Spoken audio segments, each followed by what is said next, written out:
미국 탄산 음료 시장에서 지금 이상한 일이 벌어지고 있습니다. 2위가 바뀌었습니다. 그것도 아주 조용하게요. 2023년 수십 년 동안 탄산 음료 2위 자리를 굳혀왔던 펩시가 뒤로 밀렸습니다. 그 자리를 차지한 건 닥터페퍼입니다. 그리고 작년 닥터페퍼는 그 2위 자리를 완전히 굳혔고요. 3위는 스프라이트, 펩시는 4위로 떨어졌습니다. 펩시 측에서 해명이 나왔죠. 오리지널 펩시만 4위인 거고 우리 브랜드 전체를 합치면 여전히 2위다. 뭐 이런 이야기였는데요. 여러분, 이게 해명입니까? 인정입니까? 그런데 더 이상한 건 따로 있습니다. 닥터페퍼가 어떤 음료인지 생각해 보세요. 한국에서는 편의점에서도 흔히 보기 힘든 음료입니다. 맛이 뭔지 물어보면 10명이 10가지 대답을 해요. 체리 맛이다, 후추 맛이다, 자두 맛이다, 양 맛이다, 대피 맛이라는 말까지 나왔었죠. 먹는 사람만 먹는다고 알려진 그 음료가 지금 미국에서 펩시를 밟고 올라선 겁니다. 틱톡에서 바이럴 됐기 때문이라고 많은 분들이 알고 계실 텐데요. 제 생각은 다릅니다. 닥터페퍼가 120년 동안 해온 마케팅이 이제서야 세상을 따라잡은 겁니다. 오늘은 그 120년짜리 고집의 이야기를 해드리겠습니다. 닥터페퍼는 코카콜라보다 1년 먼저 태어났습니다. 1885년 텍사스 웨이코의 약사 찰스 올더턴이 만들었어요. 당시엔 약사들이 약국에서 직접 음료를 조제해서 팔았는데요. 탄산수에 시럽이나 향료를 섞어서 일종의 소화 음료로 내놓는 방식이었습니다. 올더턴은 여기서 뭔가 독특한 걸 만들기로 했어요. 약국에서 나는 그 복잡한 향을 탄산음료에 담기로 한 겁니다. 23가지 향을 섞어서요. 그게 지금의 닥터페퍼입니다. 처음부터 복잡하고 이상한 음료였던 거죠. 코카콜라가 1886년에 나왔을 때 탄산 음료 시장은 콜라 중심으로 빠르게 재편됩니다. 사람들이 콜라 맛에 익숙해지면서 다른 맛의 탄산 음료는 설 자리를 잃어갔어요. 지금으로 치면 스마트폰 시대에 PDA를 팔려는 것과 비슷한 상황이었죠. 시장이 이미 다른 방향으로 정해졌는데 혼자 다른 길을 걷고 있는 거니까요. 당연히 약점이 됐습니다. 펩시를 비롯한 수많은 회사들이 콜라 계열 음료를 쏟아냈습니다. 이 정도 상황이면 닥터페퍼도 적당히 레시피를 손봐서 콜라 비슷한 걸 만들어 볼 만도 하잖아요. 실제로 그게 합리적인 선택처럼 보였겠죠. 시장이 원하는 방향으로 맞추는 것. 대부분의 회사가 그렇게 했습니다. 물이 흐르는 방향으로 같이 흘러가는 거예요. 닥터페퍼는 안 했습니다. 외골수의 길을 선택했어요. 우리는 콜라가 아니다. 그냥 말로만 한 게 아닙니다. 이걸 법정에서까지 증명받으러 갔습니다. 여기서 코카콜라와 펩시의 유통구조를 잠깐 짚고 넘어가야 합니다. 이 기업들은 핵심 레시피를 담은 농축액을 만들어서 각 지역의 보틀러들에게 팝니다.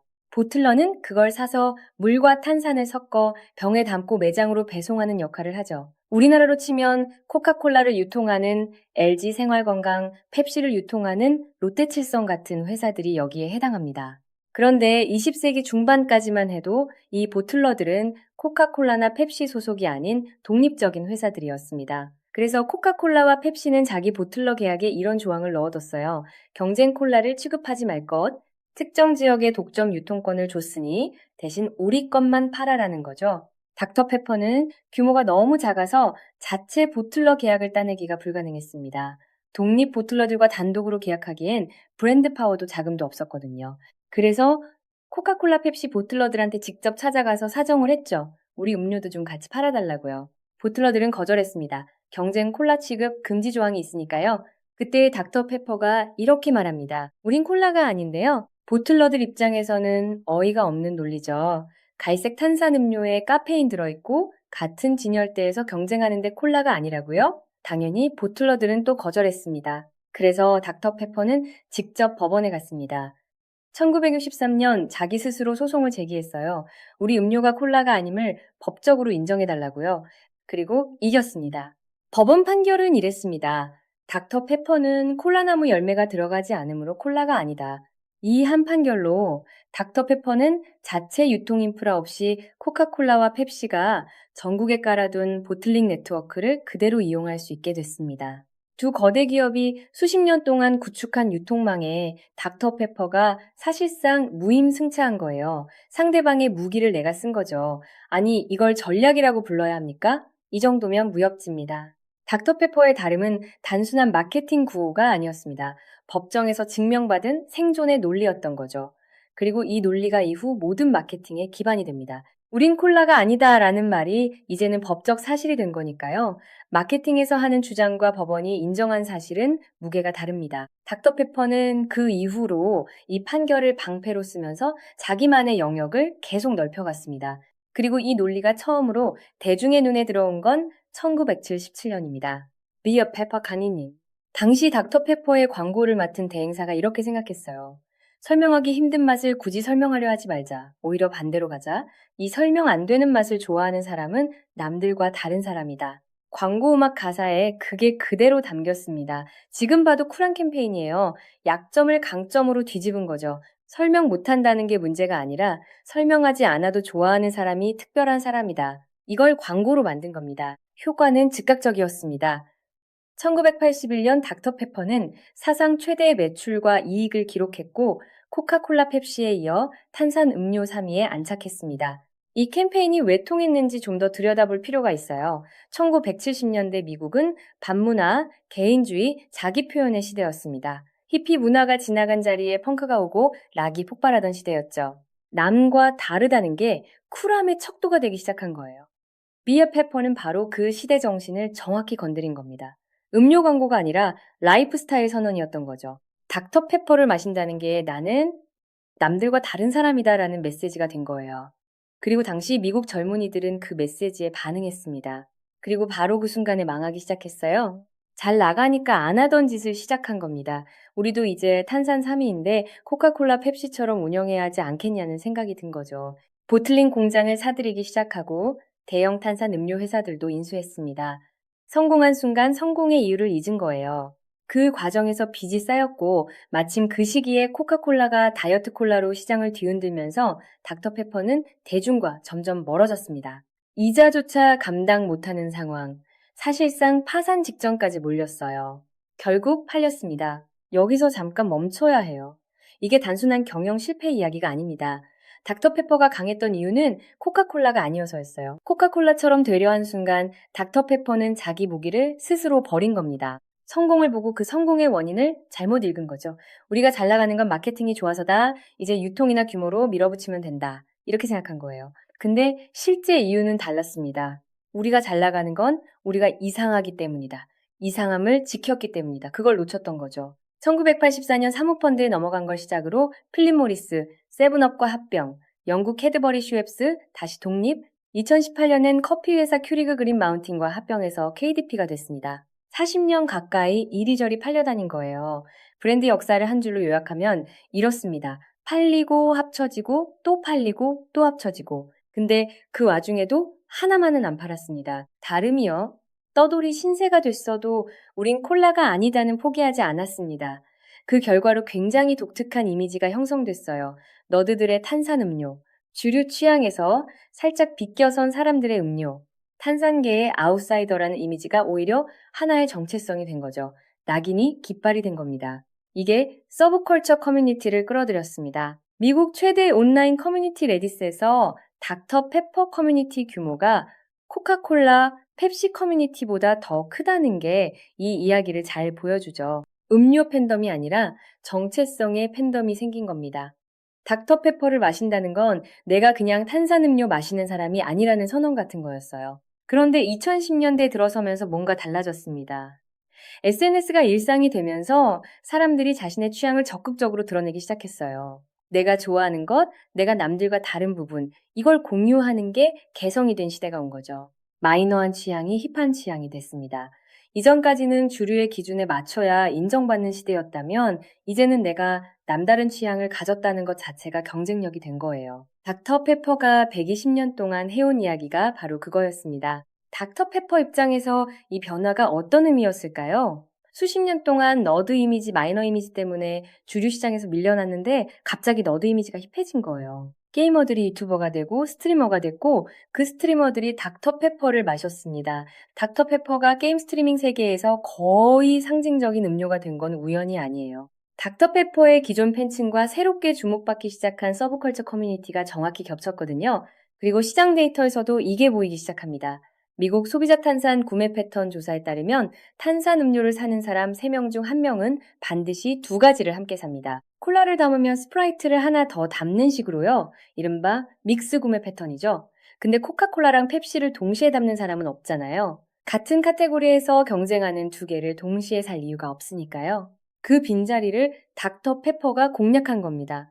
콜라의 경쟁자가 아니라 콜라의 파트너 포지션을 잡은 거예요. 이 구조가 실제로 어떻게 작동하는지 마트 진열대에서 생각해 보면 됩니다. 사람들이 콜라를 카트에 담았어요. 그 다음에 뭘 더 집을까요? 또 다른 콜라는 아니죠. 스프라이트 같은 다른 계열의 탄산이나 아니면 닥터페퍼처럼 색다른 걸 집는 거예요. 이게 닥터페퍼에게는 블루오션이었습니다. 코카콜라가 일본으로 팔리는 순간 닥터페퍼는 그 옆에 자연스럽게 놓이는 구조를 만든 겁니다. 여기에 플레이버 전략까지 더해졌어요. 닥터페퍼는 매년 색다른 플레이버를 내놓습니다. 코카콜라나 펩시가 새 플레이버를 출시하면 반응이 싸늘하거든요. 근본을 망쳤다. 내가 아는 콜라가 아니다. 이런 반발이 나옵니다. 콜라는 이미 완성된 표준이니까요. 원본이 너무 명확한 브랜드는 변화에 취약합니다. 닥터페퍼는 다릅니다. 사람들이 원래부터 닥터페퍼가 정확히 무슨 맛인지 정의를 못 내리거든요. 그러니까 새 플레이버가 나와도 거부감이 없는 겁니다. 별로면 말지 하는 마음으로 가볍게 집어드는 거예요. 정체불명의 맛이 실험 허용권이 된 거죠. 그렇게 한번 닥터페퍼에 발을 들인 사람들이 오리지널로 넘어옵니다. 처음엔 플레이버로 들어왔다가 결국 오리지널 팬이 되는 구조예요. 신규 소비자 유입 통로를 플레이버가 담당하는 겁니다. 닥터페퍼는 자사성장 원인의 절반이 신규 플레이버에서 나온다고 밝히고 있습니다. 말뿐이 아니에요. 2023년에 출시한 스트로베리 크림 플레이버는 닥터페퍼 브랜드 전체 매출을 12.7%나 끌어올린 성장 동력으로 평가받고 있거든요. 하나의 플레이버가 브랜드 전체 매출을 12%대로 끌어올린다는 게 얼마나 대단한 일인지 코카콜라가 이걸 보고 어떤 표정을 지었을지 상상이 가지 않습니까? 틱톡 바이럴은 그 다음의 이야기였을 뿐입니다. 구조가 먼저 만들어져 있었고 플랫폼이 거기에 불을 붙인 거예요. 그럼 펩시는 왜 4위로 밀렸을까요? 여기에는 어느 정도 의도적이라는 분석이 있습니다. 많은 분들이 펩시코를 탄산 음료 회사로 알고 계시지만 실제로 매출의 절반 이상은 스낵에서 나옵니다. 프리토레이라는 미국 최대 스낵 기업을 가지고 있거든요. 음료 매출은 42% 정도인데 이마저도 게토레이, 생수, 에너지 음료 같은 비탄산 음료까지 전부 합친 숫자입니다.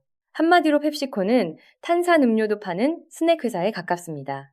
게다가 미국 탄산 음료 시장 자체가 지난 25년간 24%나 줄었습니다. 건강에 관심이 높아지면서 생수와 건강 음료 시장이 커졌고 이 규모가 이미 탄산 시장을 추월했거든요. 탄산 시장은 갈수록 쪼그라들고 있는 거예요. 시장이 쪼그라들면 어떻게 됩니까? 라이트 팬층이 먼저 떠납니다. 그리고 하드코어 팬만 남죠. 코카콜라와 펩시 중 어느 쪽 하드코어 팬층이 더 두텁겠습니까? 당연히 코카콜라입니다. 콜라 맛의 표준이 코카콜라이고 코카콜라에 대한 팬덤은 세계에서 가장 강한 음료 팬덤 중 하나거든요. 그러니 탄산 시장이 줄어들수록 펩시가 불리한 건 구조적 필연이에요. 펩시코 입장에서도 탄산 시장에 과거만큼 공격적으로 투자할 전략적 이유가 없어진 거고요. 탄산보다 스낵이, 오리지널 펩시보다 게토레이가 더 중요해진 시대가 된 겁니다. 그 자리를 하드코어 팬층이 아주 탄탄하기로 유명한 닥터페퍼가 채운 겁니다. 닥터페퍼 팬들의 특징이 있습니다. 한 번 빠지면 다른 걸 잘 안 마신다는 거예요. 닥터페퍼 아니면 물, 이런 사람들이 꽤 있습니다. 이게 브랜드 입장에서는 엄청난 자산이거든요. 탄산 시장 전체가 줄어들어도 마지막까지 남아있는 사람들이 바로 이런 하드코어 팬들이니까요. 코카콜라는 워낙 팬층이 넓으니까 그 하드코어 팬 숫자 자체가 많고요. 닥터페퍼는 팬층이 좁지만 밀도가 극단적으로 높아요. 이게 시장이 쪼그라드는 상황에서 오히려 강점이 된 겁니다. 시장이 줄면 결국 핵심 팬만 남는데 닥터페퍼에는 핵심 팬밖에 없으니까요. 닥터페퍼가 틱톡에서 바이럴 됐을 때 무슨 일이 있었는지 한번 보면요. 사람들이 닥터페퍼를 마시는 영상을 올렸는데 그게 퍼진 이유가 흥미롭습니다. 닥터페퍼를 처음 마셔보는 사람들의 반응 영상이 퍼진 거예요. 이게 무슨 맛이야? 설명이 안 돼. 근데 왜 계속 마시고 싶지? 이런 반응들이요. 어디서 많이 본 반응이지 않습니까? 1885년 처음 나왔을 때부터 120년 동안 받아온 반응이 그겁니다. 바뀐 게 없어요. 플랫폼만 바뀐 거죠. 그리고 그 플랫폼에서 이 반응이 더 빠르게, 더 넓게 퍼진 거예요. 닥터페퍼는 어느 날 갑자기 달라진 브랜드가 아닙니다. 그리고 여기서 한 가지를 더 짚고 싶습니다. 닥터페퍼가 정체성을 지킬 수 있었던 건 사람이 아니라 레시피 덕분이기도 했어요. 수십 번 주인이 바뀌어도 레시피는 안 바꿨습니다. 브랜드를 소유한 사람은 바뀌어도 브랜드가 무엇인지는 바뀌지 않았죠. 이게 사람이 조직을 떠나도 조직의 정체성이 남아있어야 하는 이유와도 같습니다. 닥터페퍼의 다름은 특정 경영진에 달려있는 게 아니었어요. 23가지 향이라는 물리적인 형태로 존재했기 때문에 아무도 그걸 쉽게 버릴 수 없었던 겁니다. 100년 전에도 이상했고 지금도 이상합니다. 같은 방식으로요. 그런데 100년 전에는 세상이 이상함을 원하지 않았고 지금은 세상이 이상함을 원하고 있습니다. 닥터페퍼는 변하지 않았어요. 세상이 닥터페퍼를 따라잡은 겁니다. 브랜드 역사를 다시 한번 정리해보면요. 1885년 약국에서 탄생, 콜라 표준에 밀려 비주류로 출발, 법정에서 직접 싸워 유통망 확보, 1977년 다름을 정체성으로 내세운 캠페인으로 첫 빛을 보고 성공에 취해 주류를 모방했다가 파산 직전 40년 동안 이리저리 팔려다니면서도 정체성은 지키고 2010년대 서브컬처가 메인스트림을 만나면서 드디어 시대가 따라잡고 2023년 탄산 2위 120년짜리 고집의 결과입니다. 봉준호 감독이 아카데미 시상식에서 마틴 스코세이지의 말을 빌려 한 말이 있죠. 가장 개인적인 것이 가장 창의적인 것이다. 닥터페퍼야말로 이 말이 딱 맞는 브랜드입니다. 23가지 향을 섞어서 약국 냄새나는 탄산음료를 만든 1885년의 찰스 올더턴은 그게 120년 후에 미국 탄산시장 2위 브랜드의 정체성이 될 거라고 상상이나 했겠습니까? 이걸 보면서 이런 생각이 듭니다. 닥터페퍼의 이야기에서 가장 무서운 부분은 120년 동안 고집을 지켰다는 게 아닙니다. 중간에 한번 포기했다가 다시 돌아왔다는 거예요. 1981년 성공했을 때 코카콜라를 흉내내다가 파산 직전까지 몰렸는데 그 다음에 다시 자기 자신으로 돌아왔습니다. 고집만 있으면 충분하지 않다는 거죠. 잃어버렸을 때 다시 찾을 수 있어야 한다는 거예요. 지금 당신이 숨기고 있는 이상함, 설명하기 어려운 취향, 남들이 왜 좋아하냐고 묻는 그것. 세상이 따라잡는데 120년이 걸릴 수도 있습니다. 하지만 닥터페퍼가 40년 동안 팔려다니면서도 정체성을 버리지 않았듯이 고집스럽게 지켜내는 사람만이 그 순간을 맞이할 수 있어요. 시대가 당신을 알아보는 날이 반드시 옵니다. 파산 직전까지 몰려도 포기 못한 그 이상함이 결국 무기가 됩니다. 한 가지만 더 생각해 봐야 할 게 있습니다. 닥터페퍼의 이야기를 브랜드나 마케팅 관점에서만 보면 절반만 보는 거예요. 이건 사실 어떤 고집이 가치를 갖는가에 대한 이야기이기도 합니다. 닥터페퍼가 고집한 게 무엇이었냐면요. 맛 자체였습니다. 우리 맛은 안 바꾼다는 거예요. 23가지 향의 그 조합을 그대로 유지했습니다. 팔려다니면서 인수합병을 반복하는 와중에도 그 레시피는 건드리지 않았어요. 코카콜라가 1985년에 뉴코크를 출시했다가 소비자 반발로 석 달 만에 철회한 사건이 있었는데 닥터페퍼는 그런 실수를 하지 않았습니다. 탄산음료 역사에서 가장 유명한 실패 사례 중 하나가 코카콜라의 맛 변경 시도인데 닥터페퍼는 그 반대편에 있었던 거예요. 닥터페퍼는 어느 날 갑자기 달라진 브랜드가 아닙니다. 100년 전에도 이상했고 지금도 이상합니다. 같은 방식으로요. 그런데 100년 전에는 세상이 이상함을 원하지 않았고 지금은 세상이 이상함을 원하고 있습니다. 닥터페퍼는 변하지 않았어요. 세상이 닥터페퍼를 따라잡은 겁니다. 브랜드 역사를 다시 한번 정리해보면요. 1885년 약국에서 탄생, 콜라 표준에 밀려 비주류로 출발, 법정에서 직접 싸워 유통망 확보, 1977년 다름을 정체성으로 내세운 캠페인으로 첫 빛을 보고 성공에 취해 주류를 모방했다가 파산 직전 40년 동안 이리저리 팔려다니면서도 정체성은 지키고 2010년대 서브컬처가 메인스트림을 만나면서 드디어 시대가 따라잡고 2023년 탄산 2위, 120년짜리 고집의 결과입니다. 봉준호 감독이 아카데미 시상식에서 맡은 스코세이지의 말을 빌려 한 말이 있죠. 가장 개인적인 것이 가장 창의적인 것이다. 닥터페퍼야말로 이 말이 딱 맞는 브랜드입니다.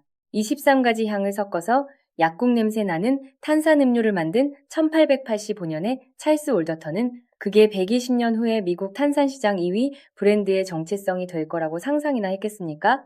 닥터페퍼의 이야기에서 가장 무서운 부분은 120년 동안 고집을 지켰다는 게 아닙니다. 중간에 한번 포기했다가 다시 돌아왔다는 거예요. 1981년 성공했을 때 코카콜라를 흉내내다가 파산 직전까지 몰렸는데 그 다음에 다시 자기 자신으로 돌아왔습니다. 고집만 있으면 충분하지 않다는 거죠. 잃어버렸을 때 다시 찾을 수 있어야 한다는 거예요. 이걸 보면서 이런 생각이 듭니다. 지금 당신이 숨기고 있는 이상함, 설명하기 어려운 취향, 남들이 왜 좋아하냐고 묻는 그것, 세상이 따라잡는데 120년이 걸릴 수도 있습니다. 하지만 닥터페퍼가 40년 동안 팔려다니면서도 정체성을 버리지 않았듯이 고집스럽게 지켜내는 사람만이 그 순간을 맞이할 수 있어요. 시대가 당신을 알아보는 날이 반드시 옵니다. 하산 직전까지 몰려도 포기 못한 그 이상함이 결국 무기가 됩니다. 오늘 이야기 어떠셨나요? 이렇게 브랜드 뒤에 숨겨진 구조와 전략 이야기가 더 궁금하신 분들 구독과 좋아요 부탁드립니다. 다음 주에도 재미있는 이야기로 돌아오겠습니다.